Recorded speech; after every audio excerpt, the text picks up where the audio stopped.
start back here with the coconuts and the stuff in front of it. Right here is Copernicia gigas. Obviously, the rodents, they love to dig in the pots, so I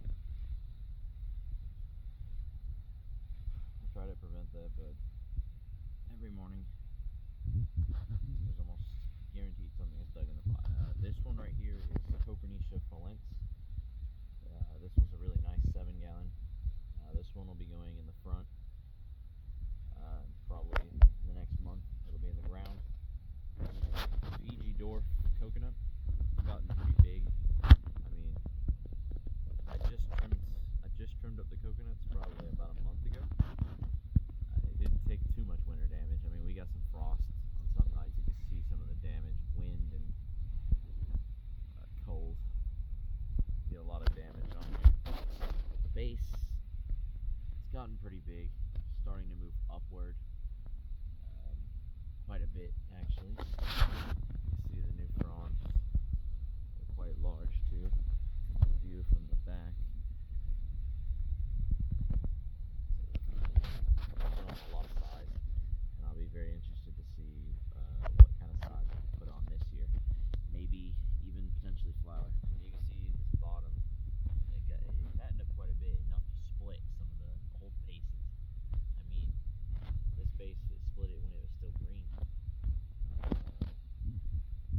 can see the next one, it moves up. So it's starting to move upward. It's actually starting to move upward, so that's good. It's trunking. It's a good sign, which means usually flower space shouldn't be too far behind from this one. The doors will be pretty low to the ground, so they don't really require a lot of trunk height. As for the green Malayan, I trimmed it up and I also took off a lot of the fibers. I've probably got almost another 10 inches, maybe almost another foot of trunk right there. See a lot of that. Just recently cleaned it up. Fortunately, all the coconuts did come off during the winter. The cold weather was too much for them. Especially with near freezing temps, frost. They just dropped the young coconuts. Maybe if they've been a little bigger. Still got another dead frond to trim off. But the crown, probably lost over half its crown.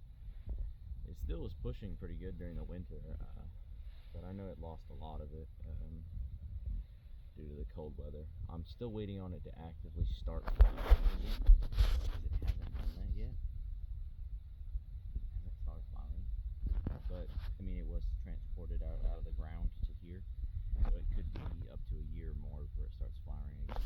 The only leaf base that I couldn't get off, I got the ones above it, but this one didn't want to give. So I'll give it some more time and then it should come off.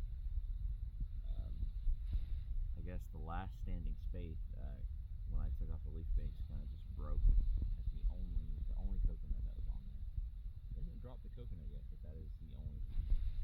But I mean, I kind of pretty much dropped because I think because it's breaking off, it's going to abort it. But with all the coconuts gone, it can focus on growth and hopefully making decent growth out of it this year.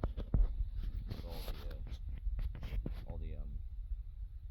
shedding from the coconut, all that very recent. I did that in the last day or two.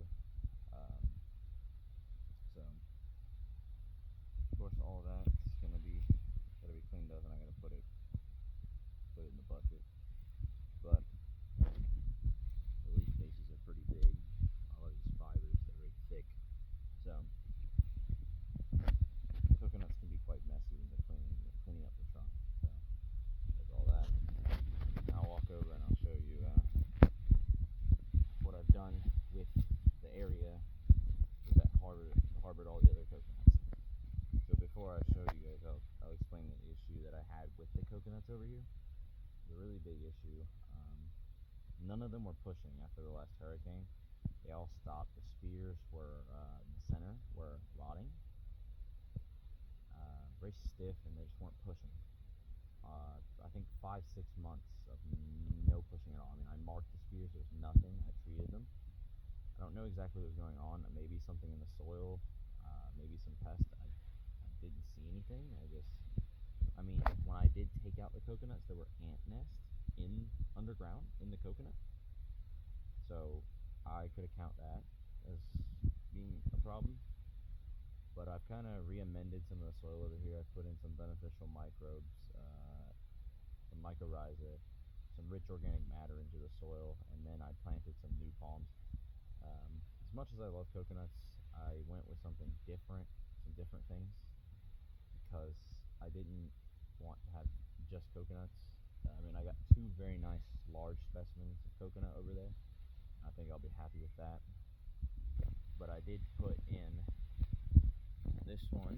Of course, I put bricks around the bases because the rodents, they'll dig and they'll scratch at the stems. So this kind of prevents that. This is Archonta-Phoenix tuckeri. I did mark it. It is actively pushing, kind of slow, but I just planted these about a week ago. This one is Archonta-Phoenix Cunninghamia, variety Iwara. It's kind of got like a whitish, cream-colored crown shaft. Really neat. I think that one's pushing well too. Got a little bit of burn damage, I believe, on the leaves. Not done planting stuff over here, but this is what's been planted recently. Right here we have Kenteopsis olivifemoris, and then that one's fallen over. I'll pick that up in a minute. That one is teddy bear palm. Here we have, this one's probably the best looking one. This is Archonta-Phoenix maxima. Another really nice one. And this one is Archonta-Phoenix alexandre. And it really pains me to dig out the red spicata, but I did dig it out. I might move it somewhere shaded. But you can see, for a 3-year establishment on a palm, the root system was very small. It wasn't hard to get out at all. I honestly was expecting more. And you can see the roots, they're very brittle. The root system wasn't healthy. I cracked open some of the roots, and they were kind of brown in the center. It wasn't a good sign that it was doing well at all. I mean, it was fattening up for a time, but it kind of looked like it was just starting to get a little skinnier and moving up too quick.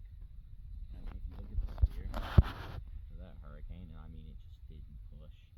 You can see what I was talking about. All the coconuts had this.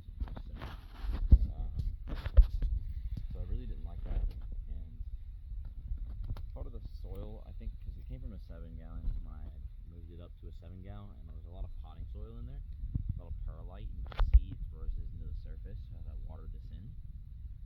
And to me, that could be, maybe that's part of the issue. It's a lot of non-organic matter in the soil. So I left that there. I'm going to try and re-amend this soil.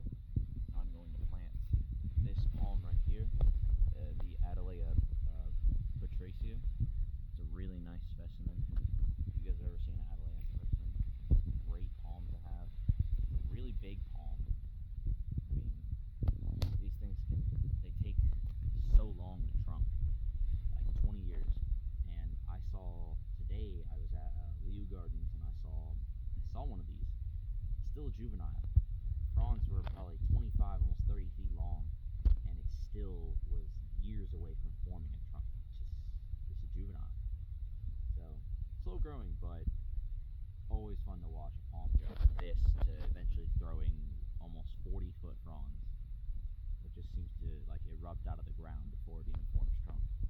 So, this will be a really fun one to watch. I've wanted one for a long time, and I got one of these a couple months ago, and it actually went through the winter with minimal damage, so really great. And I did pick up a new palm today. I didn't really know much about it, and I did a little research on it. It does like some shade, so this spot will actually be perfect for it.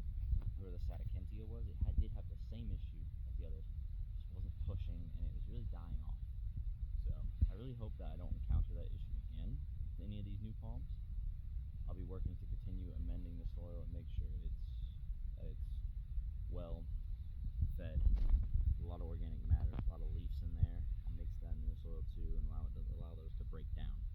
So the palm I got today, I picked up, it's right here. Really, really nice. So I think it's like a 7, maybe a 10 gallon. And this is Howea, it's Howea Belmorena. I'll show you the tag.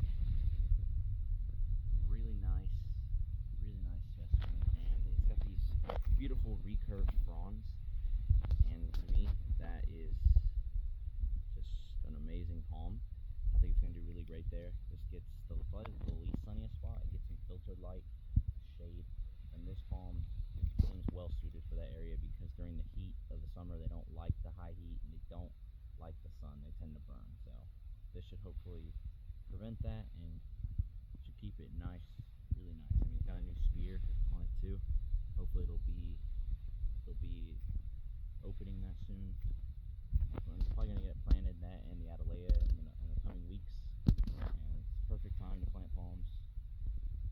So I think this will do really, really well.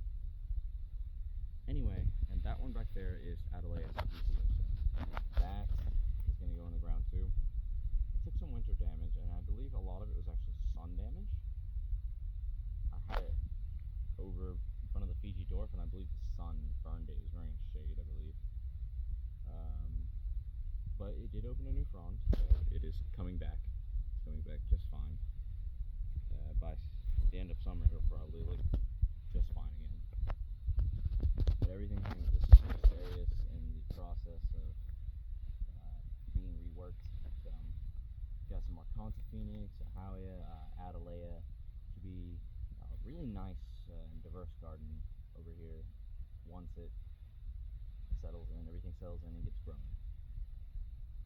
But that'll be it for this video, and I will see you guys in the next one. If you have any questions, comments, leave them below, and I will do my best to answer those.